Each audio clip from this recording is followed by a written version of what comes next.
ये सचमुच हम चिड़ियाओं के घोंसलों को भी रहने दें। अनेक पक्षी अपना घोंसला बनाते हैं, किसी के घर को तोड़ना वैसे भी पाप माना जाता है। हम वृक्ष जो वस्त्र हैं उसको भी रहने दें, किसी के वस्त्र उतार लिए जाएं तो कैसा लगता है। हम नदियों को भी बहने दें, हवा को भी सुगंधित कर दें। वास्तव में हवा तो आज हमें मिल रही है, लेकिन बहुत पॉल्यूटेड एयर है। न जाने इस हवा के माध्यम से हमारे अंदर क्या क्या जा रहा है और वो अंदर की संरचना को नष्ट कर रहा है। तो अति इम्पोर्टेंट है इस प्रदूषण का संरक्षण करना।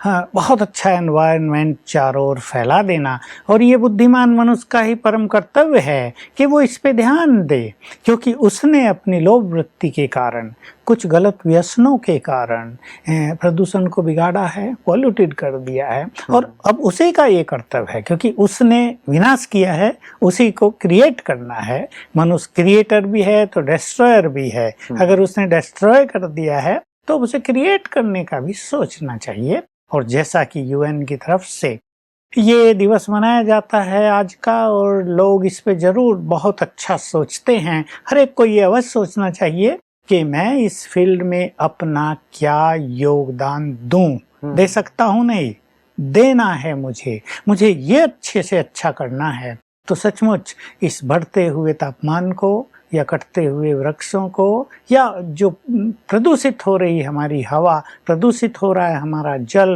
प्रदूषित हो गई है हमारी पृथ्वी, इस सब को ठीक किया जा सकता है। तो भ्राता जी, एक चीज जो लगातार ये बात उठती रही है, पूरा विश्व समुदाय बैठता रहा है, चर्चा होती रही है कि भाई ये जो भी हम गैस उत्सर्जित कर रहे हैं, जिसके कारण से ये ग्रीन हाउस इफेक्ट बढ़ता चला जा रहा है, तापमान बढ़ता चला जा रहा है, कोई भी प्रयास पूरी तरह सफल नहीं हो पा रहा है। तो जैसे आपने कहा, स्पिरिचुअल फील्ड में कोई ना कोई विशेष अभ्यास हो सकता है, स्पिरिचुअलिटी इसमें मदद कर सकती है। क्या विशेष किया जा सकता है? ये असफलता इसलिए हो रही है कि हर देश को उद्योग चाहिए, उसके विकास के लिए, उसके बिजनेस के लिए, उसकी प्रोग्रेस के लिए उसे उद्योग चाहिए। अगर ये कहा जाए ये चीजें बंद कर दो तो लोग इसको अच्छा तो कहेंगे, लेकिन इम्प्लीमेंटेशन हो नहीं पाता है। इसलिए सब देश इस बात पर सहमत होते हुए भी कि ये करना चाहिए। प्रदूषण बढ़ रहा है, टेम्परेचर संसार का बढ़ रहा है, ओजोन जो लेयर है उसमें होल बड़े बड़े हो रहे हैं, तो सूरज की किरणें डायरेक्ट धरती पर आ रही हैं, इससे कई नुकसान हो रहे हैं और होने संभव है भविष्य में। लेकिन विकास एक ऐसी मांग है आज के समय की, उससे हर मनुष्य का जीवन जुड़ा हुआ है ना। विकास न हो, उद्योग न हो तो कितनों की नौकरियां चल जाएं, गरीबी हो जाए, कितना मनुष्य सफर करेगा। इसलिए कुछ और रास्ता हमें इसके लिए ढूंढना होगा। और स्पिरिचुअलिटी क्या करती है कि मनुष्य के मन को प्योरीफाई करती है। राजयोग, ईश्वरीय ज्ञान, उसके मन में जो लोभ वृत्ति है उसको समाप्त करती है। अगर कहीं त्याग की जरूरत है तो वो कंपटीशन में ना आके कि फलाना देश तो ऐसा कर रहा है तो हम क्यों पीछे रहें। वो अपनी त्याग वृत्ति अपना सकता है, एक आदर्श सेट कर सकता है कि हम इन चीजों का त्याग करते हैं मानव के कल्याण के लिए, ताकि मानव जाति जीवित रह सके। एक बहुत बड़ा प्रश्न है ना आजकल कि यही सब कुछ नष्ट हो जाएगा तो ये विकास भी किस लिए। तो स्पिरिचुअलिटी हमें ऐसी शक्ति देती है कि हम में त्याग भी आ जाए, हमारे विचार भी बदल जाएं, हम एक दूसरे को कोऑपरेट भी करने लगें। लेकिन वैज्ञानिकों ने भी इसके बहुत सारे साधन तो निकाले हैं कि अगर बहुत जहरीला धुआं चिमनियों से आकाश की ओर जा रहा है तो उसको न्यूट्रलाइज किया जा सकता है, पर फिर भी साधन इतने सक्षम नहीं हो पा रहे। पेड़ भी बहुत लगा दिए, ऐसा नहीं कि पेड़ नहीं है। ठीक है, जंगलों में खेती बहुत हो गई, जंगलों में पेड़ कम हो गए। पहले बाग बहुत हुआ करते थे, बड़े बड़े गार्डन। जब हम छोटे थे तो 2 किलोमीटर ही टाउन था बड़ा, जहाँ बाजार था वहाँ जाया करते थे, तो रास्ते में 3-4 बड़े बड़े बाग मिलते ही थे जिनमें बच्चे खेलते कूदते, उसके आम खाते, कहीं जामुन खाते, कहीं अमरूद खाते। तब ये बिकती तो नहीं थी चीजें, और वहाँ तक पहुँच जाते थे। तो वो एक लाइफ का एंजॉयमेंट भी था। लेकिन फिर भी हरियाली शहरों में काफी की गई है। लेकिन स्पिरिचुअलिटी के बिना जब तक मनुष्य ने अपने मन को हरा नहीं किया, अंदर हरियाली नहीं आई, ये बाहर की हरियाली भी ऐसा दिख रहा है कि इस प्रदूषण को रोकने में सक्षम नहीं है।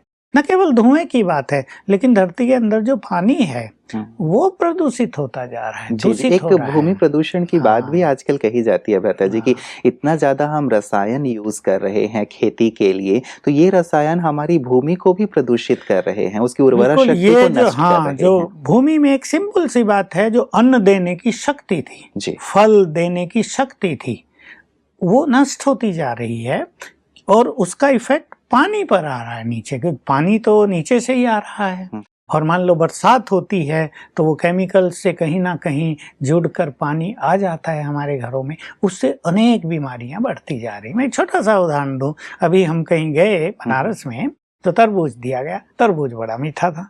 मैंने कहा इतना सुंदर तरबूज, तो एक डॉक्टर भी साथ में खा रहा था, खा तो वो भी रहा था, लेकिन उसने हमें सावधान किया, इस तरबूज को भूल से भी ना खाया करो, मैं तो आपके साथ बैठा हूँ इसलिए थोड़ा सा खा रहा हूँ, क्योंकि ये भिन्न भिन्न तरह की केमिकल से मीठा किया गया है, इसलिए ये स्वाद के लिए तो अच्छा है पर हेल्थ के लिए ये बहुत बहुत हानिकारक है। इसे डायबिटीज ही नहीं, लीवर भी फेल होने का खतरा हो सकता है। तो देखिए, इन सब चीजों से मनुष्य का जीवन ही संकट में आ गया है, उसका अस्तित्व ही संकट में आ गया। लेकिन प्रश्न ये है, किया क्या जाए? बिल्कुल भ्राता जी, एक भूमि प्रदूषण की जो बात चल रही है, आपने कहा कि चलिए किया क्या जाए, एक बड़ा प्रश्न है, लेकिन मैंने सुन रखा था और पहले हम लोगों ने एक चर्चा की थी जब आपने यौगिक खेती की बात की थी, जो विशेष करके ब्रह्मा कुमारी के द्वारा इंट्रोड्यूस की गई है। तो क्या ये एक आशा की किरण हो सकता है कि जो भूमि का प्रदूषण हो रहा है उससे हम मुक्ति प्राप्त बिल्कुल, कर सकें? यौगिक खेती भी है और अच्छे खाद जो घरों में पहले बनाए जाते थे, जी।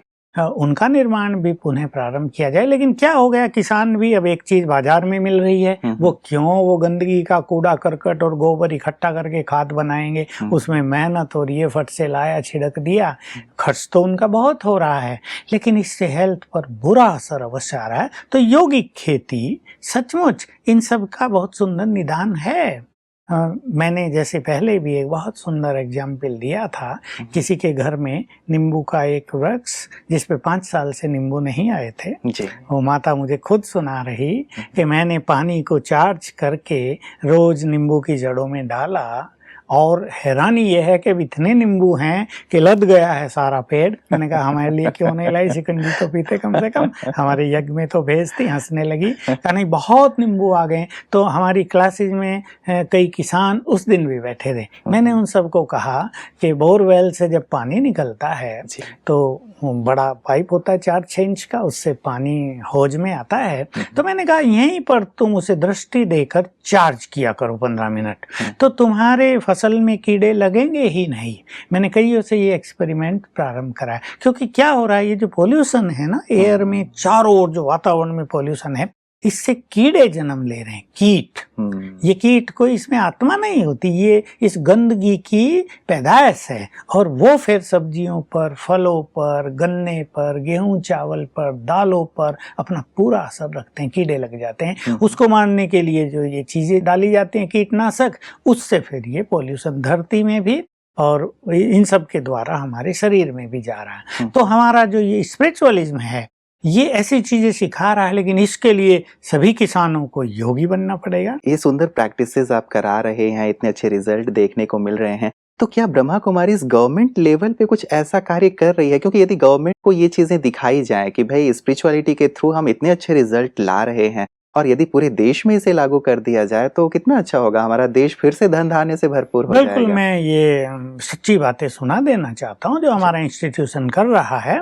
एक बार जयपुर से हमारे यहाँ एक टीम आई ज्ञान सरोवर में, ये देखने के लिए कि हम इन्हें पॉल्यूशन के बारे में कुछ सिखाएं।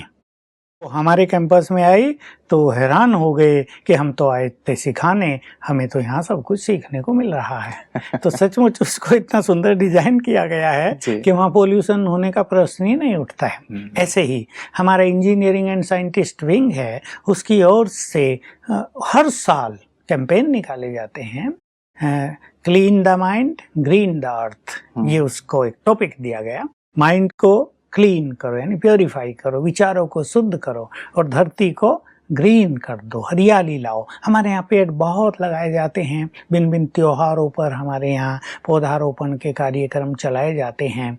तो इसे बहुत अच्छा पीछे राजस्थान गवर्नमेंट ने हमारे इसी विंग को अवार्ड भी दिया, इस फील्ड में काम प्रथम अवार्ड दिया था गवर्नर की ओर से इस फील्ड में काम करने के लिए। तो हमारी ओर से ये कैंपेन चलाए जाते रहते हैं, लोगों को अवेयरनेस दी जाती रहती है। फिर भी मैं वही बात कहूँगा कि मैं इसके लिए क्या कर सकता हूँ, फिजिकल लेवल पर, स्पिरिचुअल लेवल पर, ये हर एक को सोचना चाहिए। मैं अभी बता दूं तो अगर हर विद्यार्थी ये सोच ले कि मुझे एक छोटा पौधा लगाना है घर में, स्कूल में, जहां उसका संरक्षण भी किया जा सके। कई बार क्या हो रहा है, लोग दिखावे के लिए पौधे तो लगा देते हैं लेकिन फिर वो सूख ही जाते हैं, या गाय खा जाती है उसे, या कुत्ते नष्ट कर देते हैं। लेकिन लगाने से ज्यादा इम्पोर्टेंट है कि उसे बचाना। तो ये चीज इम्पोर्टेंट है, महत्व उसको दिया जाना चाहिए कि पौधे लगाकर जब तक वो बड़ा हो उसका संरक्षण भी किया जाए। मैंने सुना है कि आजकल पौधे, छोटे छोटे प्लांट गिफ्ट में देने का भी एक पर्सनल फॉर्म हुआ, बड़ी अच्छी बात है। स्पिरिचुअलिज्म की सीडी दे दें, बहुत अच्छी, जिसमें उनको स्पिरिचुअलिटी के बारे में ऐसे सुंदर विचार मिले कि मन का तनाव दूर हो जाए, मन में खुशी लौट आए, घरों का संघर्ष नष्ट हो जाए, चित्त शांत हो जाए और सफलता का एक सुंदर मार्ग मिल जाए। सीडी भी दें साथ में और एक पौधा भी दे दें कि न केवल इसको लगाना है लेकिन 3 साल तक इसकी सुरक्षा भी करनी है, जब तक ये बड़ा ना हो जाए। तुलसी के पौधे लगा दिया जाए, घर घर में तुलसी महक उठे तो देखो वो जर्म्स को वैसे ही नष्ट कर डालेगी। ऐसे कई भ्राता जी कैंपेन जी न्यूज के द्वारा, एनडीटीवी के द्वारा 2008-2010 में शुरू किए गए और एक ही दिन में उन्होंने बहुत सारे पौधे बहुत सारी सिटीज में लगाए। Limca book of world record में भी उनका नाम दर्ज हुआ। क्या ब्रह्मा कुमारीज के द्वारा या पीस ऑफ माइंड चैनल के द्वारा भी ऐसा कोई अभियान चलाया गया है या नियर फ्यूचर में चलाने का? नहीं, चलाया जाएगा। हमारे आसपास बहुत पौधे लगाए जाते हैं और उसका संरक्षण भी किया जाता है। हमारे सब कैंपस भी हरियाली से बिल्कुल भरे हुए हैं और वहाँ लोग जो आते हैं वो इस सब को देखकर बहुत प्रसन्न होते हैं।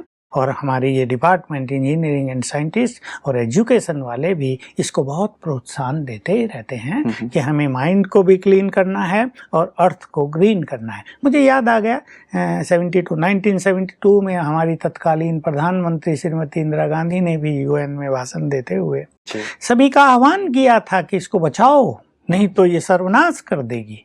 लेकिन हुआ ये कि इसकी अवेयरनेस होते हुए भी ये बढ़ता ही गया है। अब हमें इसको स्पिरिचुअलिज्म के द्वारा रोकना है।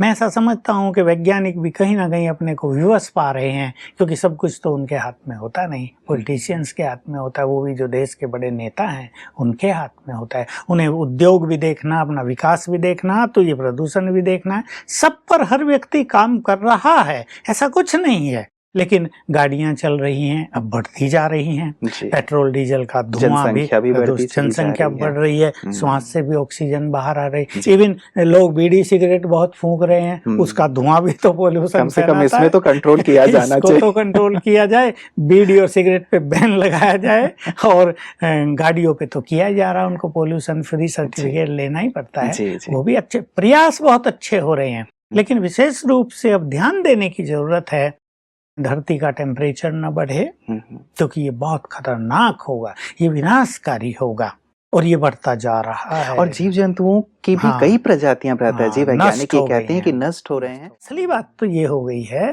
कि इन सबसे ज्यादा पॉल्यूशन मनुष्य के मन में हो गया है। तो जितना वो निगेटिव सोचता है, जितना उसके मन में इम्प्योर थॉट्स चलते हैं, विशियस थॉट्स, वायलेंट थॉट्स चलते हैं, उतना ही ये वाइब्रेशंस बनकर चारों ओर फैलते हैं। और जब इस पोल्यूटेड एटमॉस्फेयर में ये संकल्पों का पोल्यूशन भी फैलता है तो ये बहुत भयावह हो जाता है। इसमें मनुष्य सुख चैन का श्वास नहीं ले सकता। एक तो हवा पहले ही गंदी, दूसरा फिर मन की गंदगी वापस मनों में आ रही है, सबके मनों में, तो ये पोल्यूशन बढ़ता जा रहा है। तो हम लोग राजयोग में ये सिखाते ही हैं, हम लोग खूब अभ्यास कराते हैं कि हमें इस पृथ्वी और धरती को, जो ये बहुत पोल्यूटेड हो गई है, धरती पे भार भी बढ़ता जा रहा है। पाप का भार तो है, लेकिन मनुष्य के वजन का भार भी बढ़ता ही जा रहा है। तो हम स्पिरिचुअलिटी में जानते हैं कि धरती अब इस वजन को सहने में समर्थ नहीं रही है और उसमें विस्फोट होना संभव है। बहुत कुछ कर दिया है, खुदाई कर दी है, अंदर की चीजें नष्ट हो चुकी हैं, खालीपन हो गया। कभी भी ऐसा विस्फोट हो सकता है कि सब कुछ वो उसके गर्भ में समा जाएगा। तो हम 10 मिनट सवेरे, 10 मिनट शाम को ऐसा राजयोग करें। हमारे यहाँ बहुत लोग कर रहे हैं, हमारा ये समाधान परिवार भी करता है। जी, जी, उसको जी, इसको भी प्रकृति की ओर, हाँ, जी, जी, इसको प्रकृति की ओर डाइवर्ट कर दें कि सवेरे के टाइम आत्माओं को, मनुष्यों को वाइब्रेशंस दिए जाएं और शाम के टाइम प्रकृति को बहुत अच्छे वाइब्रेशंस दिए जाएं। देखिए, योगी जब चलता है तो उसके पैर तो धरती को छू ही रहे हैं जी। भले ही जूते चप्पल पहनिए, उससे कुछ फर्क नहीं पड़ेगा, नंगे पैर चलने की जरूरत नहीं। पर योगी जब चलता है तो उसके प्योर वाइब्रेशंस धरती में समाते जाते हैं। योगी जब देखता है तो उसकी आंखों से निकले हुए प्योर वाइब्रेशंस चारों ओर की प्रकृति को पवित्र बनाते चलते हैं। योगी यदि सागर को वाइब्रेशंस दें तो सारे संसार का जो पानी है वो बहुत स्वच्छ हो सकता है, क्योंकि आजकल पानी बहुत पोल्यूटेड है।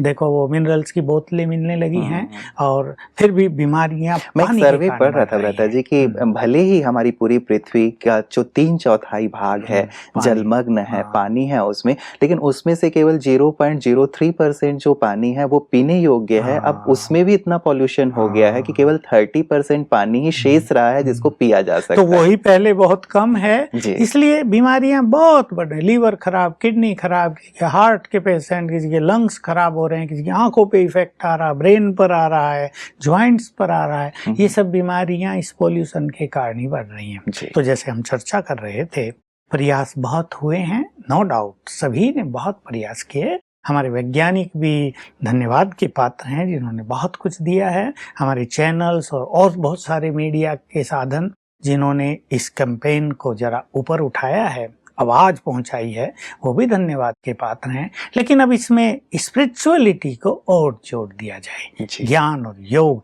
ताकि मन प्योरीफाई हो। मन प्योरीफाई होने से हम सब कुछ प्योरीफाई कर सकते हैं। देखिए, हवा ऐसी चीज है, अब लोग सोचे इस हवा को कैसे पवित्र करें। लंबी चौड़ी हवा, इसकी नाप तोल तो कुछ है नहीं, अनंत है ये। लेकिन हमारे मन के वाइब्रेशंस उन जीवाणुओं को भी नष्ट कर सकते हैं जो इस वायु में पैदा हो गए हैं। पावरफुल माइक्रोस्कोप से इसको देखा जाए तो लगेगा सांप ही सांप तैर रहे हैं, बिच्छू घूम रहे हैं, न जाने क्या क्या घूम रहा है। वो छोटे छोटे जर्म्स वायु में फैल गए हैं।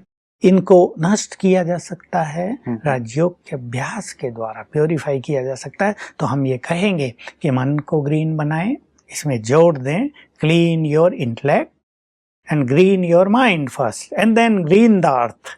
तो और भी अच्छा हो जाएगा। इस तरह से हमारी संस्था भी काम कर रही है और हम सब मिलकर, वैज्ञानिक और राजनेताएं और राजयोग का अभ्यास करने वाले सब मिलकर ये ठान लें कि हमें इसको रोकना है। और जैसी बात मैंने कही, फिर से दोहराता हूँ, हर हमारा दर्शक, हर सुनने और जानने वाला सोचे मुझे इस बढ़ते हुए प्रदूषण को रोकने में ये योगदान अवश्य देना है। पानी बचाना है, पानी का संरक्षण करना है। जैसे गुजरात में हर घर घर में बड़े बड़े टैंक बना दिए हैं अंडरग्राउंड, सरकार की ओर से बने। और बरसात के समय में पानी का संरक्षण कर लेते हैं, पानी उसमें आ जाता है, बहुत फायदा उन्हें होता है। लंबे चौड़े होकर दिए, किसानों ने बना दिए, सरकार ने बहुत मदद की है। ऐसा पानी का संरक्षण बहुत जरूरी है। इस तरह के अभियान यदि चलाए जाएं और लोगों को ये सिखाया जाए कि पेड़ भी लगाओ, उनका संरक्षण भी करो।